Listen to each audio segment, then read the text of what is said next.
Good morning, everyone, or good afternoon, everyone. My name is Bill Holstein. I'm on the board of the Overseas Press Club and past president, and our executive director, Patricia Kranz, will join us midway through the call.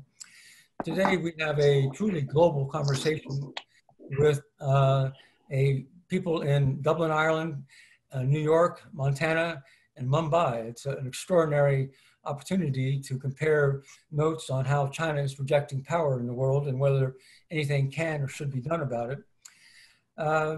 So we're going to start, and I should say that I've seen who's coming, who signed up, and we have a truly global audience as well as a global panel. People from Japan and Germany, India, the United States, multiple countries are observing what we're talking about today. So the way this call happened was that Manjeet Kripalani, seen here, and I and Tiff Roberts all worked at Business Week together many years ago. And so I keep in touch with Manjeet through her Gateway House newsletters, and I've seen her China work and been able to tell that India has been going through a real transition in its thinking about China. Then she hosted Tiff to talk about his book, The Myth of Chinese Capitalism. And so one thing led to another, and so the three of us became the ringleaders for this conversation today. So turning to our colleagues in Mumbai, tell us about why and how there seems to have been such a dramatic change in opinion in India about China's technological and infrastructure and projection of power. What's happened? Manjeet, why don't you start? Sure.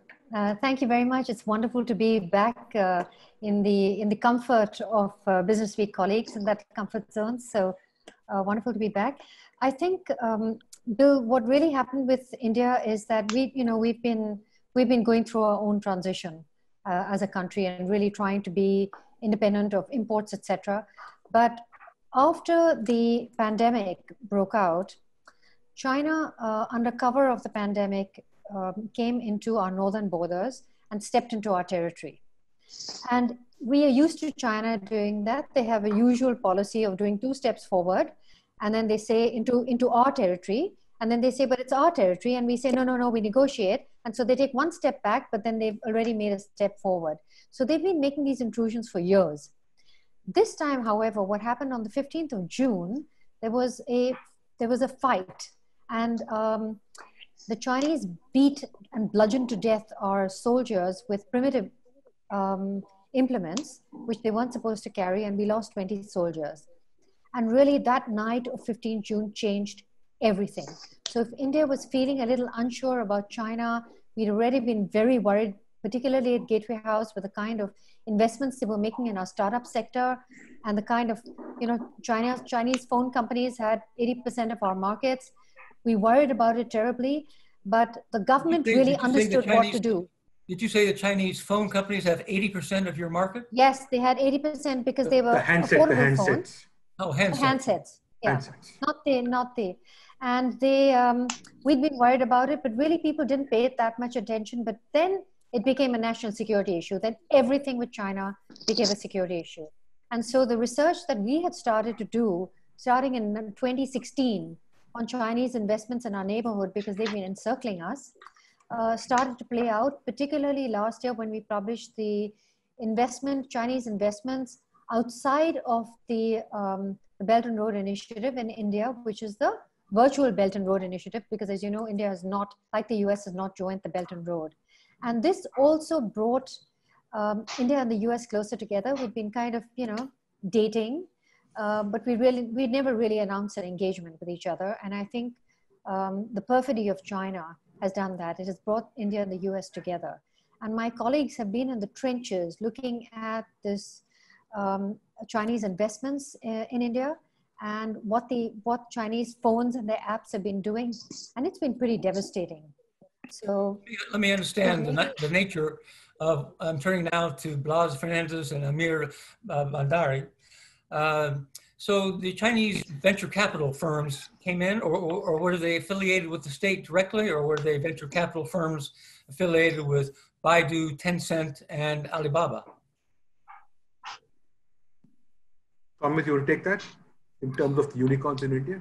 What was the nature? I can't hear that clearly. Could you repeat that? what was the nature of the Chinese entities who invested in your startup technology company? Were they venture capital firms, or were they the large technology companies like Alibaba? So actually, we identified about 90 plus Chinese investments in the Indian startup sector, and we could broadly see two very clear groups. On one side, you had companies like Alibaba, Tencent, ByteDance, Xiaomi, the cell phone company. Each of them had anywhere from 8 to 12 investments in different Indian startups, ranging from fintech, media, social media, and related industries, and also online retail. On the other side, we had Hong Kong-based venture capital funds, which well-known funds like SAF Partners and etc., which had invested in a wide range of companies. When we looked at the investments made by Alibaba and Tencent, so there were a few very specific issues. First of all, we could not find a common investment between Alibaba and Tencent. So if I'm a venture capital fund and I'm making a financial investment, I don't care who else is there. If I'm looking at a long-term acquisition of the company, I will probably not get where my rival is already present. So one, we saw that Alibaba and Tencent are not just investing, they are trying to purchase a long-term foothold in the Indian online marketplace. One. Second, we saw that they are obviously trying to recreate the online ecosystem that they have in China. An online retail outfit, a media company, a social media company, a payment gateway, and so on. And finally, because of this large-scale investment, we felt that a number of issues were cropping up. The first issue is, of course, data security. A fintech company has a lot of sensitive information about a lot of us. We do not want that to be shared with Chinese entities. The second issue, apart from data security, is that of influence. Chinese companies, through proxy and also through outfits like TikTok, have actually been able to get a presence in the Indian media industry. They have a reach of tens and hundreds of millions of consumers in some cases, and this kind of a reach can be leveraged to bad purposes also. And we have seen that Chinese companies do export their censorship standards worldwide. TikTok actually took down videos which were critical of Chinese government. So may I interrupt you to ask, how have the Chinese created such a large media footprint, and why would Indians trust anything coming from China? Well, I'll step in here. I think it's a very open economy. India is a very open economy, be it media, be it entertainment, be it investments. There are no restrictions. Just to diverse a bit, of the top 5 networks in India, 3 belong to Hollywood companies. And I'm talking the television networks, the digital networks. So it was an open season for everybody. It's a very open economy.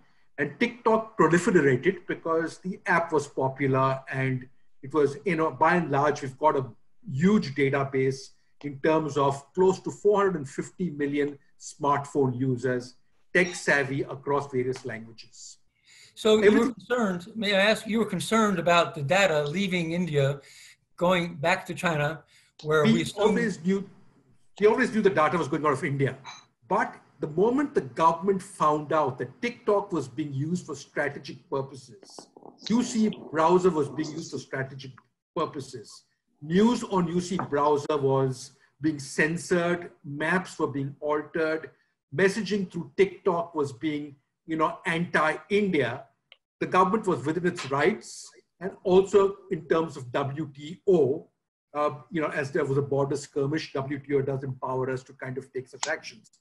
But what that set off is a global trigger. And the Achilles heel, as the movie Troy, the Achilles heel of the China government, of the PRC, was the digital Silk Route. And the digital Silk Route and the app ban that's happening throughout the world shouldn't be looked at in isolation. It should be looked in conjunction with China Manufacturing 2025 and Chinese Standards 2025. What made TikTok a great app? TikTok was taking data from America, taking data from Australia, Europe, India, rich data sets, ingesting it there, and also having Chinese data. So you've got local Chinese data, you've got international data, ingesting it, making it a great app. That's why a lot of the FANG companies couldn't compete. the digital Silk Route is the flag bearer for Made in China 2025 because it's going to send the data that makes those products competitive and eventually China Standard 2035. So that is being hit. The second part is the digital Silk Route is actually the mobility escalator for the 600 million people who are still living at $140 a month and Li Keqiang after the Chinese conference in the summer or the spring of 2020 actually said, those people need to move. And right now, not only have these apps being banned and being impacted in terms of valuations, in terms of data being, data supply being stopped, but there's a pause button on the mobility escalator to get those 600 people because China cannot depend on manufacturing. The factory of the world is over. They have to depend on high tech, and this data is being stopped. And lastly, I think, in terms of the globe, in terms of the internet, it's now virtually the splinternet of you have China on one side and the rest of the world on one side, the rest of the world also kind of bifurcating, Europe going their own way, America going their own way, and probably India showing the way because they'll probably be in the splinternet, India showing their own prowess. And with these opening comments, I will pause here and I'll take further questions on. May I ask your concern about the technology investments because of the data leaving India and also the influence factor? But were the Chinese also stealing technology? Were they hacking your systems and taking sensitive intellectual property? No, they weren't taking intellectual property, but they were taking sensitive data from India because at the end of the day, everybody had these apps on their phones, people in government, people in military, people in paramilitary, people in security forces. So that data could have been leaked because those apps were embedded on phones, in probably 300, 400 million phones in India. So there's a possibility that the government found out something which they have not yet disclosed. They're well within their rights not to disclose that there was a sensitive data leakage.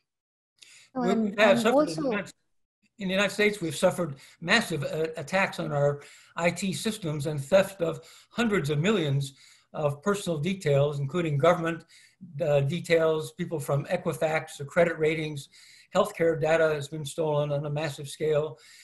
Marriott reported the loss of 400 million, I believe, travelers and their ID details.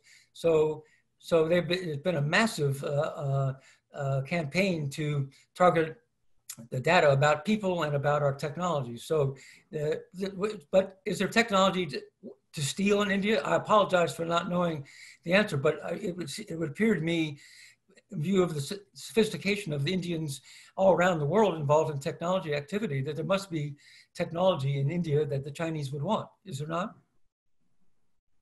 So I'm going to jump in here, Bill, and maybe Amit can back me up. The Indian IT sector is really largely, this famous IT sector really caters to clients outside of India, not that much in India. And so there, our great IT industry is tied up with you. I mean, 65% goes into the US and it's sort of plugged into the guts of US corporations. And so if the Chinese are stealing data from Indian companies, it's really through the clients of the Indian companies. But what is really of particular concern, at the moment we don't have, we're not like the US, we're not a great technological innovation power as yet. That will start to happen. But what happens particularly on the border, we live in the worst neighborhood in the world. We've got Pakistan on one side and we've got China on the other side.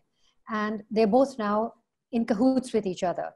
So on the northern borders, if you travel into the mountainous regions, the signals from China, the 5G is so strong that even our soldiers, our border security forces and the locals pick up the Chinese signals and the own Indian signals are just drowned out. Now that is very dangerous because they know exactly what we're doing. So that has been a matter of grave concern. And similarly with the Bangladesh side, and definitely on the side of Pakistan. So it is, these are, we can't begin to tell you. In Sri Lanka, don't forget Sri Lanka, the Chinese are there as well. So down south, there are other issues. And they have embedded, the Chinese have embedded themselves completely into our neighborhood. And Amit will tell you also that in terms of the reason the venture capital, the Chinese were so easy is they saw the Indian market first, and they saw a very similar market. But India itself has not had a lot of venture capitalists step up. Unlike in the United States, the minute somebody becomes rich, they start giving money to other young people so they can become rich and everybody grows together. Indian wealth has not gone down to young people and their innovations. It just hasn't been part of the culture. So as Amit will say, the field was wide open for the Chinese, right? Right. Well, let's talk about the one. If I may just add. Go ahead, Amit. Go ahead. Yeah. So, so one is that in case of India, one advantage the Chinese investors have is that we don't, as Manjeet pointed out, we don't have a venture capital industry domestically. So if I'm running a startup and I'm looking for, let's say, funding of $25 million or more, I probably do not have any domestic options at all. So perforce, I have to rely on foreign capital. And there are only 4 or 5 pools of foreign capital. And Chinese investors had become one very big such pool. The second part, I would just like to take a couple of minutes on that, is the One Belt, One Road initiative. And please do so. Yeah, India has largely avoided the physical One Belt, One Road. We became part of the virtual Silk Road.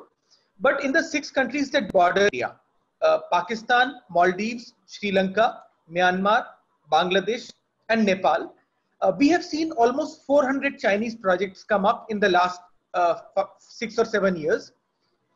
And we were able to find a number of common factors between these projects. So one thing which we found almost always was overcapacity. For example, the Hambantota port in Sri Lanka is a case in point. It has been built at yes, right. Yes. So this port has been built at over cost of $1 billion, and that port gets traffic of, I think, 1 ship every week. So eventually it became a bad debt, and Sri Lanka had to hand over the port to a Chinese company for 99 years. The second part we found was that there were padded costs. So power projects which were being done in Pakistan were anywhere from 20 to 50% costlier than similar projects being done in India. And the third part that we discovered was that the interest rates on these projects were very high.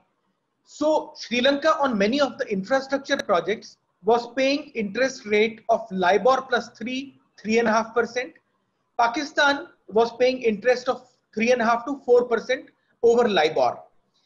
When World Bank lends to a government for infrastructure, lending is LIBOR plus 0.5, 0.25, something like that. So you combine these 3 things and you have pushed the host country into a debt trap. Yes, we call it, it's a well-known phenomenon now, the debt trap, happening in many countries in the world. So it appears that the BRI, the Belt and Road Initiative, has a strategic component to it. It's not just a commercial venture, that they're creating ports. I've read that there are 30 to 40 ports that the Chinese have secured access to between China and Europe now.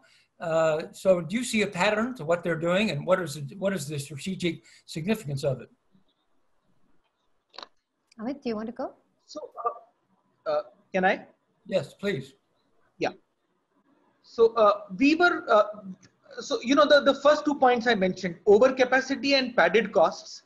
The conclusion we derived from there was that China has completed its own infrastructure build out, and now it faces a choice of either exporting this capacity or shutting down these capacities altogether.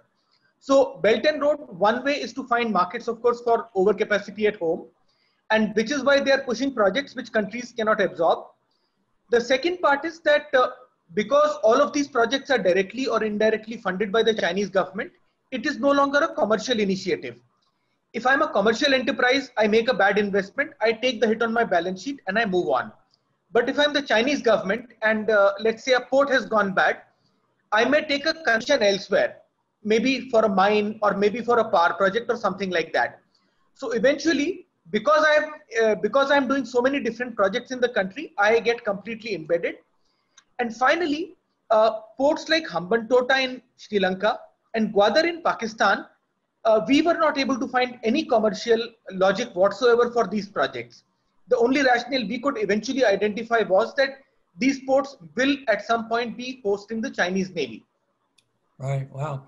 So I would just note that, I mean, this obviously the reckoning over credit terms and debt diplomacy is even now starting to play out in Africa. So that actually our former colleagues at Business Week have a good piece looking at the fact that now in Kenya, in Nigeria, and Tanzania with the new president, there's pushback in all cases against basically about credit terms, also the lack of transparency. So they're demanding of their parts of their government, the finance ministry, to actually disclose what the credit terms are. And these are very big projects. The one in Tanzania, as you brought up earlier, is actually a port project, a port and logistics project. The new president has described it, the deal that was signed by his predecessor, as one that only a madman would sign. So anyway, we're seeing this. I've also been looking at Latin America. There's less pushback there, but a very strong, on the other side, a very strong push on the Chinese side to start to develop more and more there for a bunch of reasons, including everything. Ambassador, do you have any questions you'd like to ask our folks in Mumbai before we turn to the European situation?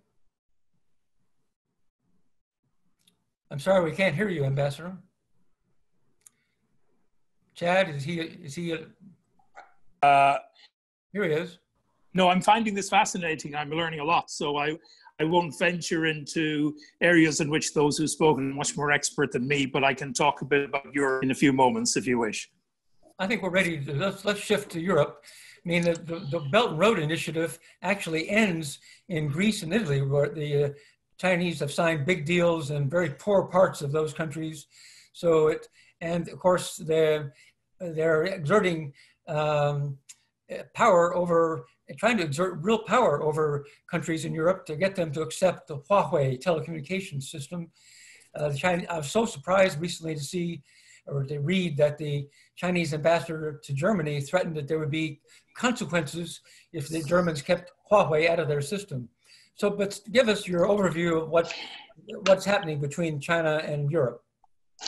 Well, I think you just set the tone well, that the European Union in the last couple of years has evolved a much more defined and more assertive approach in its relations to China. Now, EU-China relations go back many decades, and there have been many strategies, and there's a very deep texture of engagement across various sectors.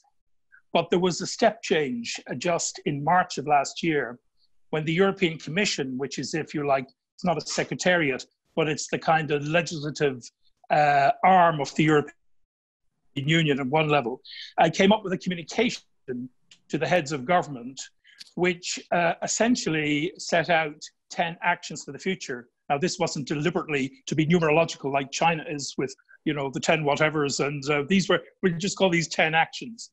And they were a mixture of proposals for partnership and calls on the Chinese. For example, a wish for China to work more closely with the EU on what we mean by multilateralism, also on human rights, for example, on things like emissions, that China should meet the Paris Agreement standards, to work on the question of Iran, which of course has been a problem with the US, as you know, on things like WTO reform, and on trade matters, questions such as level playing field, reciprocity, and market access.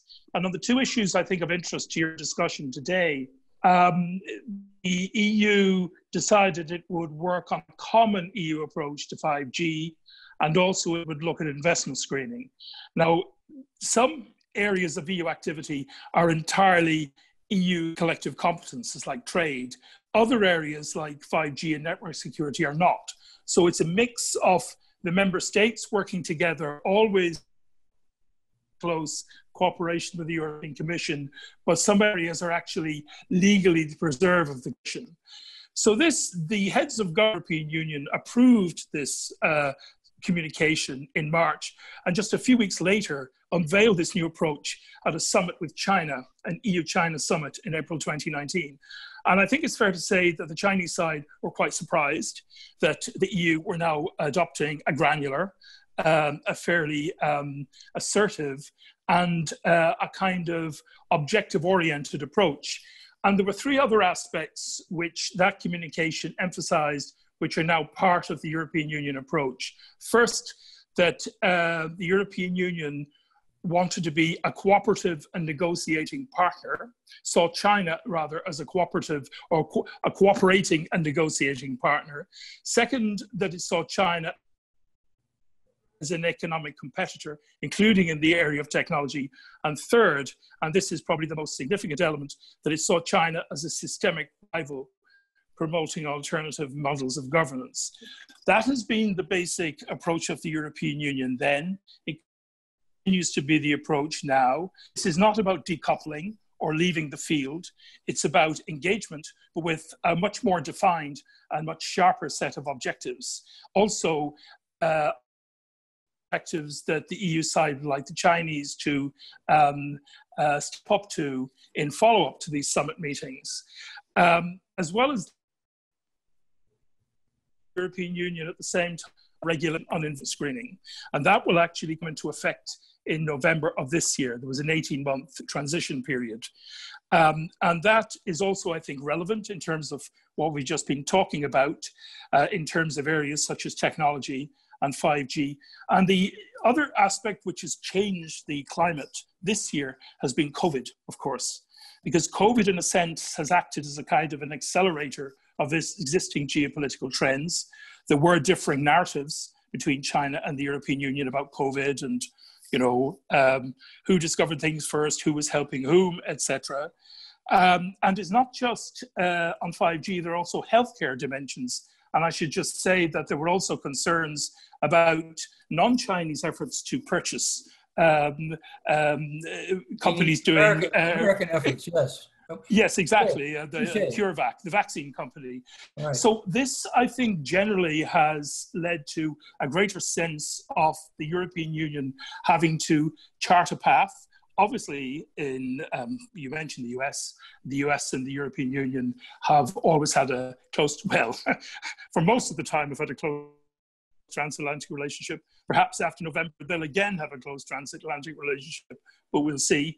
But I think that I just wanted to set that out just to give you a sense of the sort of the flavor of what has been happening. So the EU will continue to work, have its summits with China. There'll be a virtual summit in early September with President Xi Jinping. There was a virtual high-level meeting as well in July involving Li Keqiang and Xi Jinping. And just a few weeks ago, there was a high-level economic dialogue involving Liu He and his team and the Vice President Dombrovskis of the Commission on trade issues, where there are a number of very knotty problems, market access, level playing field, these kinds of things. In terms of 5G, as I said, it is not legally closed community competence. So what the European Union have evolved is a toolbox, which would involve these high-level statements of position, also draw together existing regulatory frameworks like the EU Cyber Security Act of last year, trade defense instruments, the General Data Protection Regulation with which you'd be familiar, and various other directives, and essentially draw these together. And these would be kind of norms or standards around which EU member states would congregate as we move forward in this. Now, EU member states, as you yourself have said, are not totally in every single aspect precisely on the same page, but there's a certain degree of progress on this. And I think the other thing I would say, Bill, is that generally, not just in Europe, but I'm sure around the world, a lot of people are waiting to see precisely what happens in the US in November. I think that's also a feature generally, that's not specific to any one country. So that's I hope I've not gone on too long, but that's a broad just snapshot of where things are and how the EU is looking at things. So how widespread out of the total EU, how many countries have embraced Huawei technology in one way or the other? I think it obviously depends on the degree to which it's been done.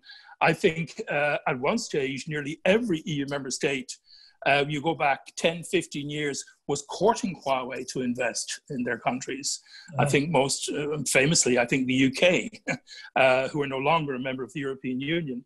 So I think that the issue is in a certain amount of flux at the moment. It's not for me to speak on behalf of any other country, but I notice, for example, that Germany has yet to come to decisions in this. There's an expectation there may be decisions around September. There are issues about... We've been joined by Patricia Kranz, or... There are issues about... Beg your pardon? We've just been joined by Patricia Kranz, the Executive Director of the OPC. Good morning, Patty. Ambassador Kelleher is in the middle of a fascinating discussion about Europe. Continue. Hi, Patricia. Hi, Patricia. But I'll very quickly come to an end. I mean, core versus non-core aspects of 5G technology, the question of diversifying supply chains. And again, I go back to the issue of the autonomy of the European Union.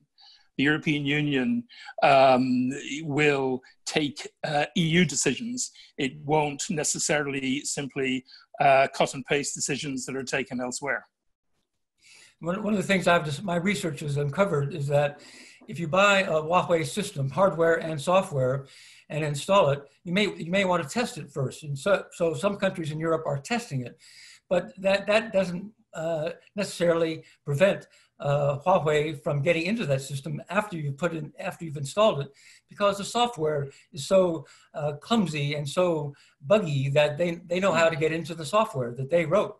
So that no matter if you test it before you install it, there still are ways into the system for Huawei and presumably the Chinese government. So any questions from Mumbai for our European colleague? Ambassador, I have a question for you. I know it's still early days, but which way you think Germany will go in terms of Huawei? That's a $64,000 question. And honestly, I don't know. Look, Germany has an extraordinarily deep and well-developed trading and economic relationship with China. I mean, and as you know, that is being quite deeply ingrained. And my recollection is, I think the German government every year would go out en bloc and meet the State Council of China in different Chinese cities. So Germany has a big stake in terms of its big companies, in terms of trade, in terms of its investments in China. But I think, and I speak obviously as an outsider on Germany, I suspect those balances are the things that probably will be spoken about. Also the question of whether it is possible, and Bill just kind of touched on that in his previous comment, is possible to kind of split things into core and non-core aspects of the technology. I'm not a technological expert, so I can't give an informed view on that, but I suspect there are the kinds of issues that will be floating around. Thank you. I have one last question for you, Ambassador. China is taking big positions in Greece and Italy. In Italy, they've moved into the textile industry, largely have taken it over, from my understanding. Do you see any effort underway to split Europe into one camp that has pro-Chinese tendencies versus other countries that may be more reluctant? Does anybody suspect that the EU unity will be undermined by what's happening? I've heard that question raised often, Bill. No, I don't think so. There are some kind of issues at the margins, but in terms of the more general aspects, I don't think so. And one thing I would say is that, you know, that there is this kind of view that the European Union is constantly teetering on the edge of splitting and is teetering on the edge of an existential crisis. I think it's worth just bearing in mind that in relation and in reaction to the COVID crisis, the European Union, the heads of government just a few weeks ago, came to an extraordinary decision to essentially, what has been described as almost a Hamiltonian moment, in the European Union to kind of earmark 750 billion euros for a pandemic recovery fund. And I think that is something which will probably add to the coherence of the European Union, add to the internal solidarity of the European Union, and I think will be a bit of a kind of bulwark against the kinds of possible tendencies, centrifugal tendencies, such as they may be, that could take place. Very interesting. Well, let me just talk for a minute about the United States. I wrote the book, The New Art of War. It came out about a year ago. I was based in Beijing in 81, 82, but I've been involved in US-Chinese issues for all these 40 years now. And I found that what initiated the book was friends came back from Australia, where they had found a pattern of Chinese heavy-handed activity seeking to shape Australian politics, Australian universities. So they challenged me and they said, see what's happening here, see what the Chinese are up to in the United States. So I started researching it, and the first thing was the computing and the hacking.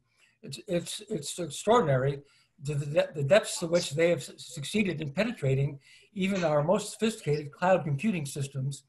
They're able to secure user IDs that make it appear that they're legitimate users, and they can hide inside of these systems for years. The APT-10 group out of Tianjin did it. That's in the book. But since then, further examples have been exposed of deep and multi-year penetrations of our IT systems, so that clearly we have a crisis in terms of control of our own information technology systems. We also have a challenge which is sort of unique among European or Indian zone countries. We have a large Chinese American population and Chinese population. And so the Ministry of State Security targets people, and if they have family in China, they're particularly vulnerable to being forced into disclosing information or technology. Been case after case has been revealed, and the FBI says that now they're opening a new probe into Chinese theft of intellectual property every 10 hours. Every 10 hours, a new probe is being opened. So, so the placement of the hacking, the placement of agents and recruitment of agents in our technology sector has been advanced. One other area has been, you'd find this interesting in Mumbai, that the Chinese venture capital firms were very active in Silicon Valley, and the Pentagon became very concerned about this and did a study on it. They are obviously concerned that the Chinese were going to get access to Silicon Valley's technology before the Pentagon was.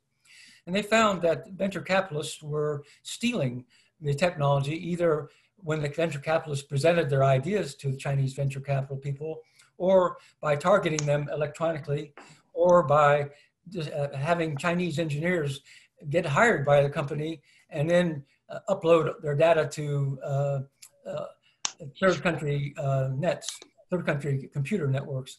So, so we're finding a deep pattern of Chinese technology-based, technology-led efforts here.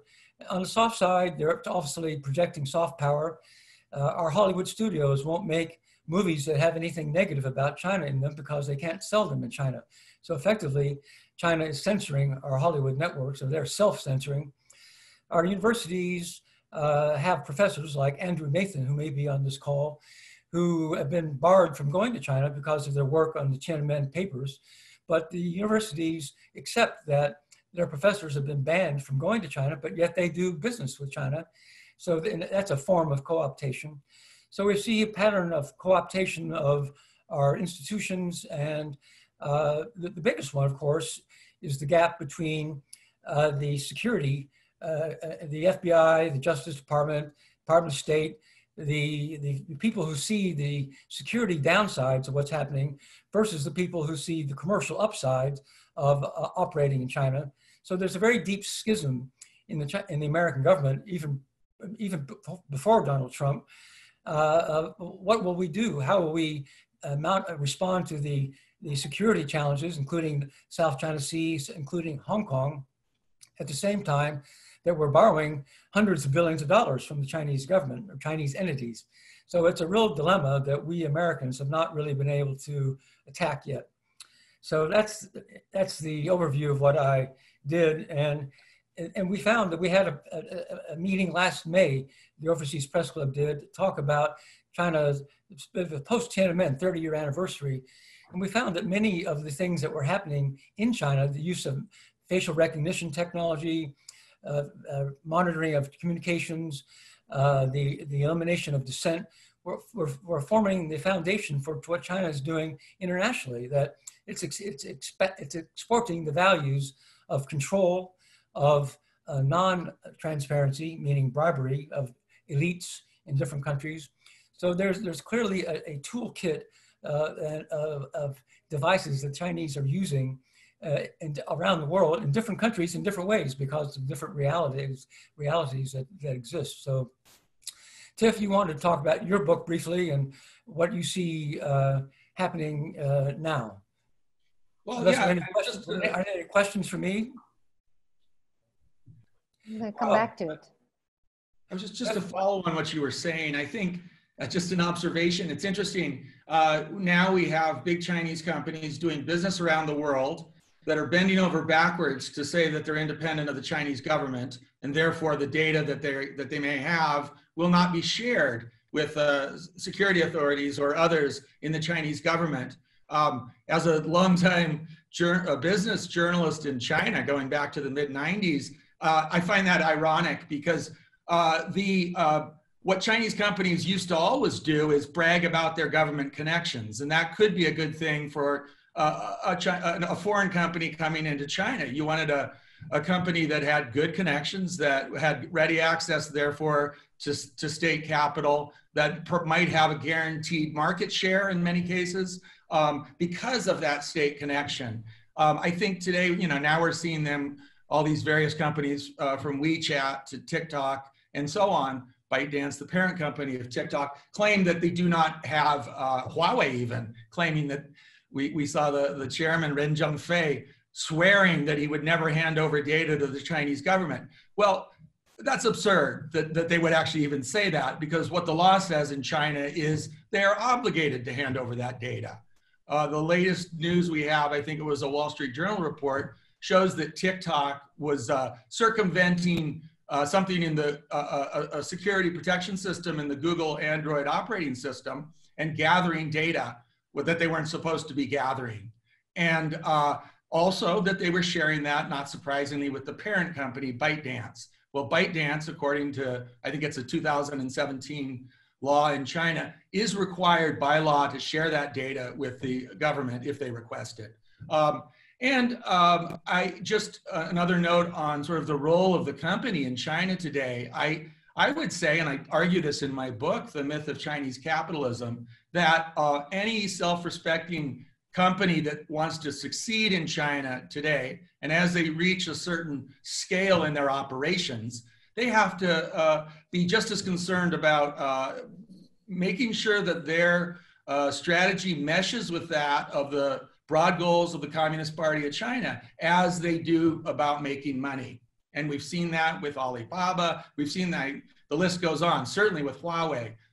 So anyway, I just find that interesting. And I think the idea that they can tell their shareholders and their consumers around the world that they will promise to protect the data, it's not how it works in China. It's not going to happen. So, what are the implications of the fact that Xi Jinping inserted Communist Party committees into Alibaba and other allegedly private sector companies? Does that effect give the Communist Party control over those entities? Certainly it does. And I mean, Xi Jinping is very open about the fact that he wants more state control, or actually more party control, with the party obviously ruling the state in China, over big corporations that are important. And he said that very openly. I mean, he literally said a couple years ago, in effect, you have one role, which is making money. You have an equally important role, which is, quote unquote, to love the party. And that's the way he put it. And so, yeah, he uses things like strengthening party committees in companies as a way, of course, to have a stronger party role in the decision-making processes and management of these companies. We've seen a real shift under Xi Jinping towards reasserting the role of the party throughout the economy. And of how course, would it work? A CEO of Alibaba or a CEO of Tencent would say, here's something we want to do commercially in the world. And would the party committee within the company then come to him or her and say, that's not a good idea? If the party doesn't agree with you, would it be that obvious or that crude? Certainly it could be. I mean, it would depend on the situation. And then the founder of the company is often the real power, but they know that in order to continue to grow and reach a certain size, and it's becoming more so today in China, they need to ensure that their broad strategic goals mesh with that of the Communist Party. I just say really quickly, I mean, I remember speaking of Alibaba years ago, I was on a reporting trip in Xinjiang. It was long enough ago that it was a slightly, the human rights tragedy now unfolding there was not quite as apparent at that point. I was staying in a hotel, and everyone told me, you know who was the big guest last night? Well, it was Jack Ma of Alibaba. He was there to announce a push into specifically southern Xinjiang. And the goal was he was going to help the mainly rural economy in southern Xinjiang find a market through e-commerce for their goods. Well, there was a reason he was there. Southern Xinjiang is it's been the most Muslim part of Xinjiang. It has the highest density of Uyghur people. And it was the place that the Chinese government perceived as being a threat to stability. And so Jack Ma, I don't believe that he saw a great business opportunity there. I think he knew, and someone probably told him, that it was time to make a major push into southern Xinjiang. Wow. So can I jump in? Tiff, you would be very amused to know that of late, maybe in the last 1 week, there's been a big sort of a rush of people from Hong Kong trying to come into India, but through various strange means, becoming members of chambers of commerce, etc. They're Indian names, but all these guys are sitting on boards of Chinese companies.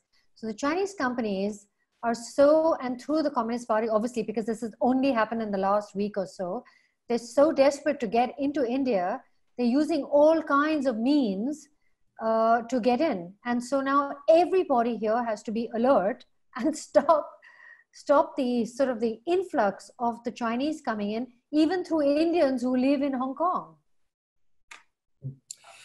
So Tiff, just to conclude your mini segment, do you think that there is a backlash taking place, or is it possible against China's global ambitions, or do you think that their global ambitions are going to be put on hold while they digest the impact of the COVID virus? How do you see that playing out? Well, I mean, first of all, we've discussed it before, Bill. I mean, I do think that the Chinese economy is facing some real challenges. The second quarter numbers, which was a dramatic improvement from the first quarter, not everyone believes that they're for real, but even so, it's clear that the Chinese economy is recovering, but it's doing it in a very sort of dual track system. The state enterprises have done better. There's a boom in the property sector. Higher end consumer goods are selling well. We're not seeing the same thing for the more mass part of the economy. And you just look at one number, which is important. If you look at overall in the second quarter, we've seen some income growth, not terribly strong, but it's growing. But if you look at the migrant worker sector, where there's actually about a 7% drop in income growth. They're a very significant portion, 300 million strong, a very significant portion of the overall workforce, and very important to China's continued growth. And of course, what I write about in my book as well, focus in on the other China of migrants and rural Chinese. So we're seeing that happen right now. On the other hand, will there be a real, backpedaling in China's global push? I don't think so. And again, you need to look at who, in the case of China today, it's important to look at who's behind some of the priorities. One Belt, One Road is very much a Xi Jinping priority. And that's all you need to know to a certain extent. That means it's not going to go away for a while, even as they may need to dial back. On the pushback side, I think absolutely it's happening around the world. And it's sort of it's interesting to see, I think, to an extent with COVID-19 and the mishandling here in the United States, it was a real opportunity for China to push its soft power abroad. And they're still trying to do that. But we see at the same time, for example, if you look at China's top 20 trading partners, at least a dozen of them are involved in major disputes with China. If you look at some of the very aggressive things we've seen China do around the world, India, obviously, and a real sea change, I might understand from my Indian colleagues like Manjeet, that a real sea change in how Indians are looking at China today. But it happens, it happens everywhere. When the U.S. Health Secretary, Alex Azar, was just in Taiwan, which of course the Chinese see as a very provocative move, the highest level cabinet official to be there in 40 years. What did China do? They sent 10 jets across the unofficial line in the Taiwan Strait.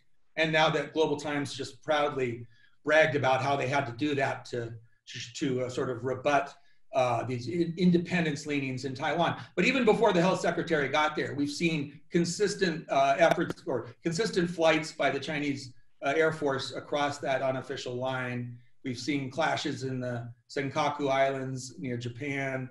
We've seen clashes in the South China Sea with Vietnam. And the list goes on. But just one last thing. I see the decision to go ahead with the national security law in Hong Kong as a real direct message to the world that politics in command.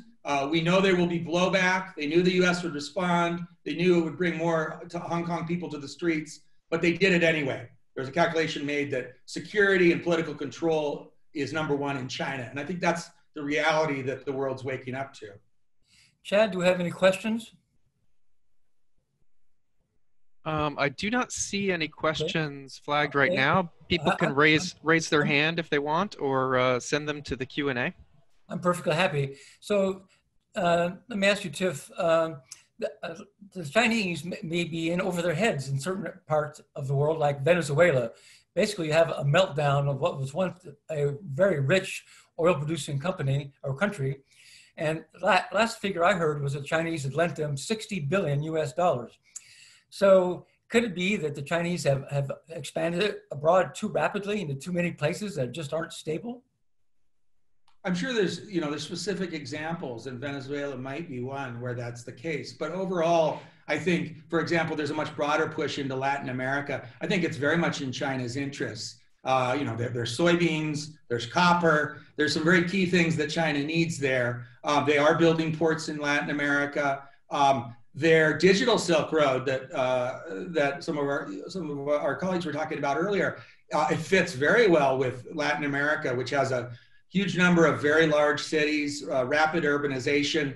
China's a leader in smart cities around the world. And that's something that Latin American cities are taking to, and taking Chinese technology. So I think, broadly speaking, they may have bitten off more than they can chew, if you will, in places around the world. But I don't think they're making a mistake in continuing to try to develop and both financial and investment relationships around the world right now. Where I do think they've overstepped is the way they've done it, and I do think there's a dramatic shift from before under the present. Tell us about this smart city concept that, as I understand it, they go to a government and say, we can help you have a smart city. We can install cameras. We can gather facial recognition. We can have voice recognition and listen to communications for certain problems. In effect, it may have the purpose or the effect of making it easier to manage a city's water systems, electrical systems, but doesn't it also give a government a measure of control over the population, over what the opponents may be wanting to say or do? Tell us about this phenomenon. Well, I think absolutely. I mean, first of all, they are gathering data. And as I said earlier, there's no reason to believe that if it's a Huawei putting it in a smart city, that data is not going back to Beijing. And yeah, just in terms of sheer leverage over the infrastructure of a city, yeah, it matters if there's a company that can shut down your water system. We haven't seen any sense that they intend to do that.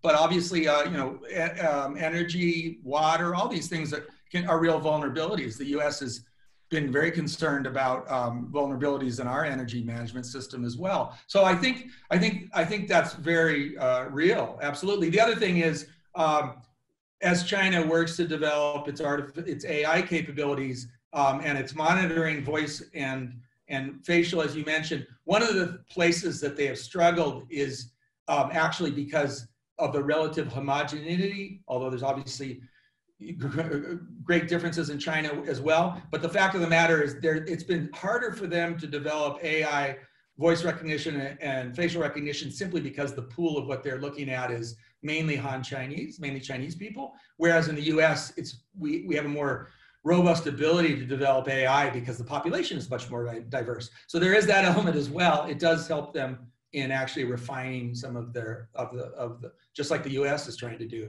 refine its AI ability. Let me ask you one other question. To manage all this investment and all these different flows of data going back into China, they must have developed an incredibly robust IT infrastructure, including human skills, in a very short period of time. That when I lived in China, it would have been inconceivable that they would be able to do this. But it appears that they have established massive data centers and massive capability to manage all this data and to look for the things that they want to find. Do you know anything about the size of their and speed of how they've developed all this capability? You know, I don't have real details. Anecdotally, I mean, I did a story back for our former employer, Business Week, on China Mobile's push into rural China. And it was a very memorable trip. I went up into a Tibetan area in Sichuan, and they were putting up cell towers everywhere you went. And the Tibetans in this case were developing their caterpillar fungus business through the new mobile phone capacities. Where I live in Montana, outside of the city, we don't have mobile phone capacity. There's no signal. So and certainly when I arrived in China, this was not the case at all. But now, you know, you can be in remote parts of Tibet and your mobile phone's going to work, which is pretty amazing. It's been quite astonishing to see how quickly they have moved. The other thing on big data, often you will find that there is, if not the power of the state behind it, directly behind it, there's a lot of support. So there's a big push to do a big data center in rural southwestern China in a province called Guizhou, which I focus on in my book, is actually The Myth of Chinese Capitalism. It's pretty much was anointed by the central government as where big data should develop in rural China.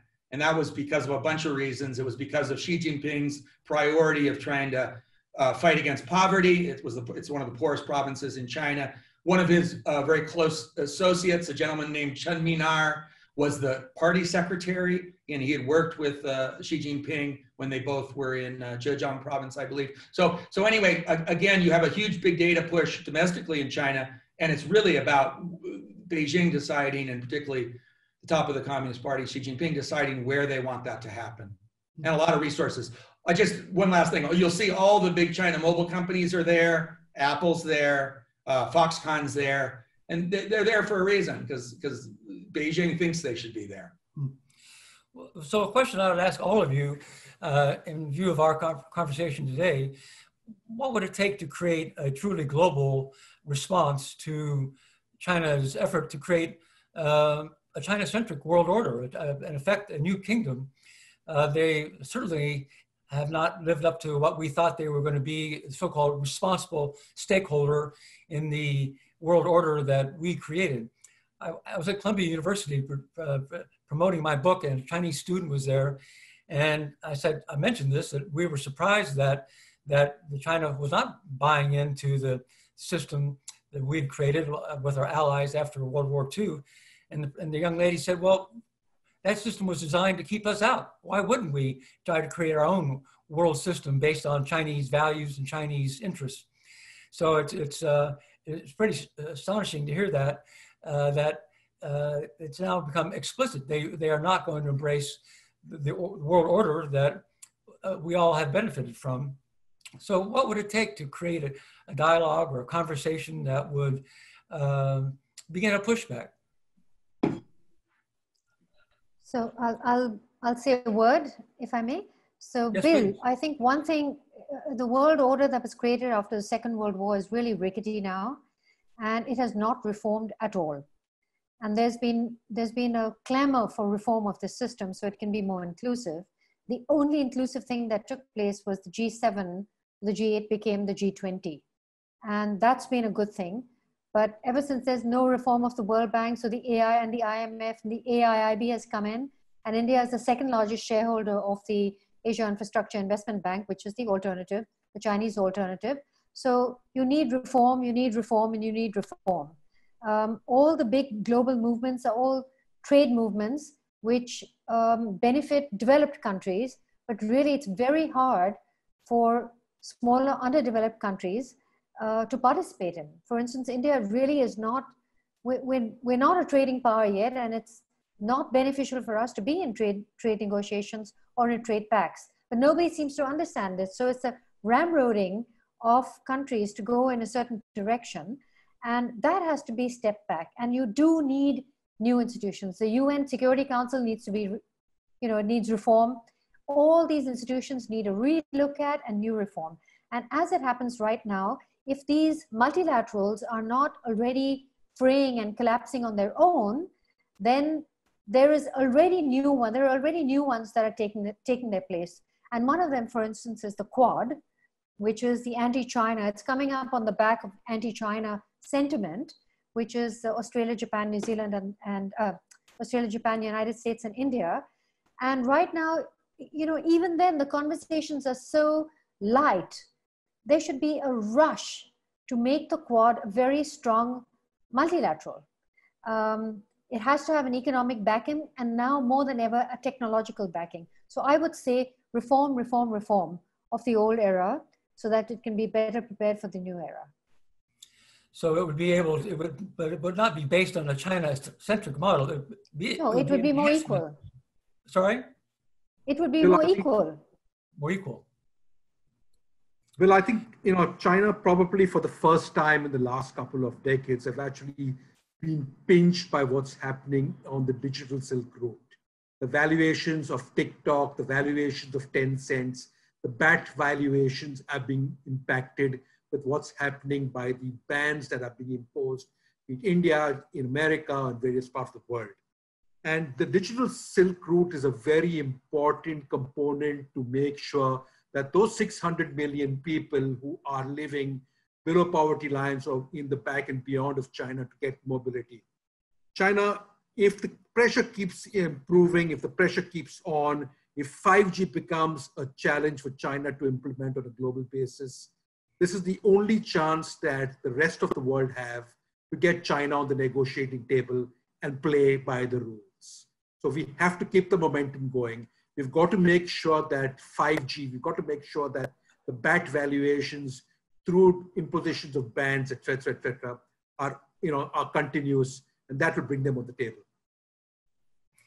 Another name of the game would be for the Americans to get serious about working with their allies potentially to create a rival 5G technology. This is like the bombing of Pearl Harbor or Sputnik soaring into space in the 1950s. Surprise. The Chinese have surprised the world with their technological sophistication, and we have not yet been able to formulate a response, partly because of the gaps between our industrial sector and our government. They've not been able to agree on a strategic framework to create 5G and to allocate the spectrum and to take all the steps that would be necessary to create a competitive product. So it's a failure on the American system to remain competitive with China in this regard.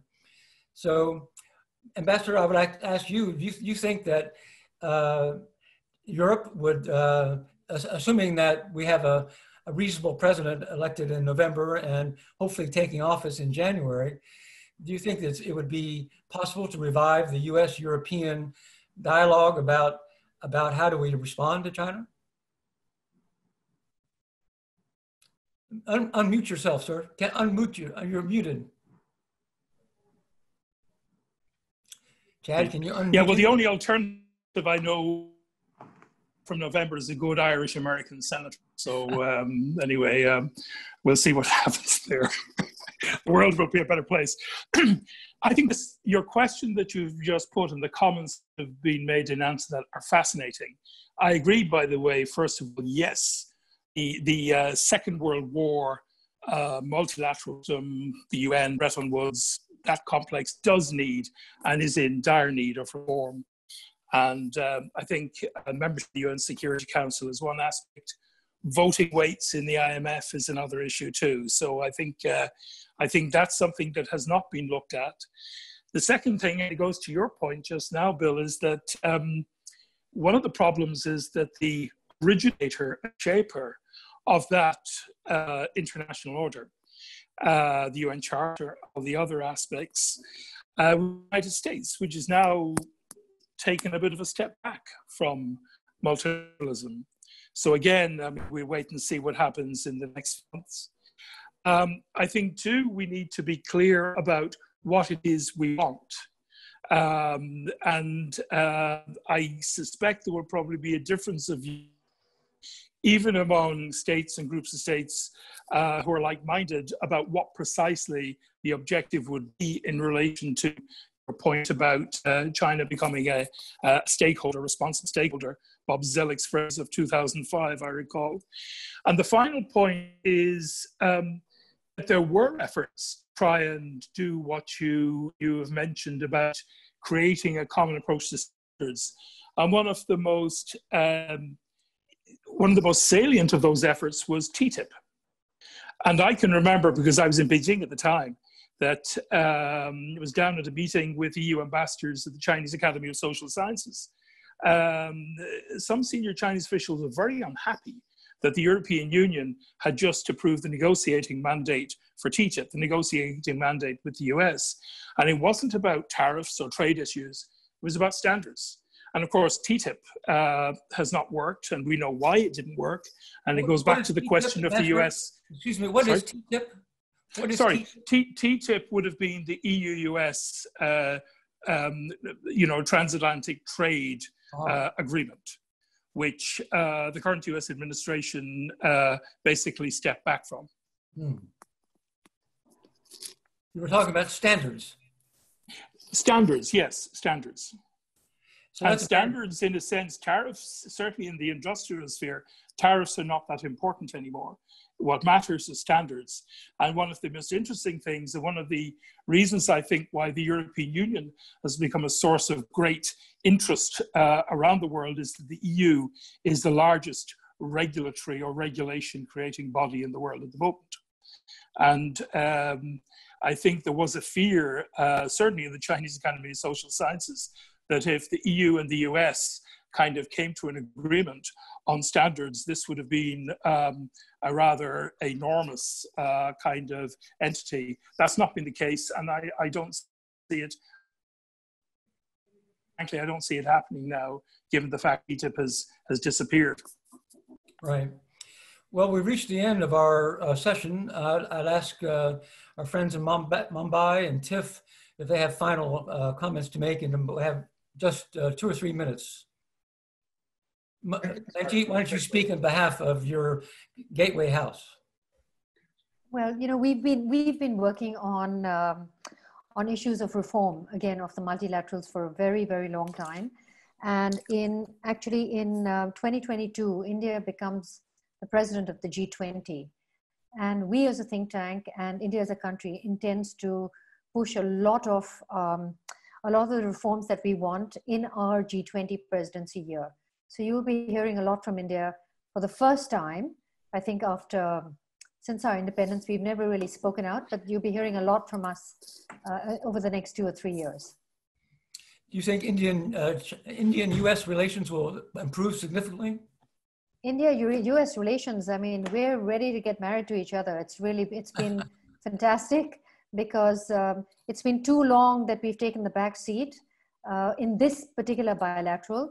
And what has happened, Bill, is that the people-to-people relationship is so robust that it sort of covers up the lack of institutional engagement, down the line. So at the leaders level, things are really very good, and at people-to-people is very good. But in the middle, is where it is lacking. And as we know, the most important thing to be is to be a really good cog in the big wheel. And so we need to create a lot of cogs in the Indo-US wheel so that we can work together and churn together. And really, these two big, great democracies need to set the right example. And right now, at this moment, China is a common, no, I wouldn't say a rival, but it's really a threat that both India and the US can, combined, can take it on. Otherwise, it becomes problematic for everybody. So, yeah. And Tiff, end this all for us, please. Well, I was just going to say, referring back to some of all of your previous comments, I do think that the U.S. Under the present administration, this go-it-alone approach, which seems to involve alienating many of our allies, both in Asia and Europe, is absolutely misguided. And I think that a reckoning with the economic and political relationship with China is overdue, but we can't do it by ourselves. So I'm hopeful that post-election, we will have a closer relationship with all of our allies, including India, and do some mending in the EU as well with the relationship and around the world. So I think that's important. On the technology side, just to a comment that you made, Bill, absolutely. I think we can't just tell all our allies, particularly if we've alienated them, but even if we haven't, don't use Huawei equipment, 5G equipment, if it's very good, if it's cheap, and if we're using it ourselves. I mean, it's one of the reasons the administration go on Huawei occasionally is because it's embedded in rural networks across the US. So anyway, I think we do need to get our own act in order. And you know, there's been some lost opportunities, I think, with the TPP, the Trans-Pacific Trade Partnership. We need to work on building up those relationships with our allies again, if we want to have a constructive response and a good relationship going forward with China as well.